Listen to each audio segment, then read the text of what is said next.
پرندوں کو درندوں کو دانا پانی بھی ڈل رہا ہے، اور مزار پہ ایک الگ نور علی نور ہوتا ہے، تو اللہ تعالیٰ ان کا مدفن جو ہے بقیع میں منتقل فرمایا۔ باقی ہم لوگ اپنے آپ کو بچانے کی کوشش کریں کہ جس طرح سے والد صاحب نے میلاد کی لگن چھوڑی کہ میں مر جاؤں گا اور اپنی اولاد میں میلاد کی لگن چھوڑ جاؤں گا، تو وہ اس لیے لگن پیدا ہوئی کہ والد کے انتقال سے ایک رات پہلے پروگرام ہوا، محفل میلاد رکھو اور کلام پڑھو، کہ وہ کلام آپ نے کئی دفعہ سنا ہوگا نا کہ جان شیطان سے چھڑاؤ تو بہت اچھا ہو، اپنے در پر جو بلاؤ تو بہت اچھا۔ اب وہ کلام سنتے سنتے ان کی جو کیفیت تھی، آکسیجن لگی ہوئی ہے، ساری لگی ہوئی ہے، اور مرنے والا یہ کہتا ہے کہ مجھے بچا لو، ہمارے والد صاحب کہتے ہیں کہ مجھے جانے دو،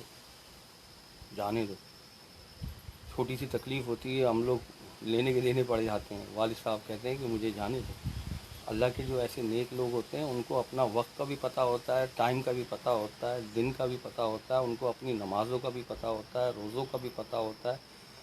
والد صاحب رہنے کے تو اور رہتے، لیکن ان کو یہ پسند نہیں تھا کہ ان کی وجہ سے ان کی اولادیں جو ہیں وہ اپنی اولاد کے محتاج ہو جائیں یا وہ ان کو پیشاب پخانہ کرائیں۔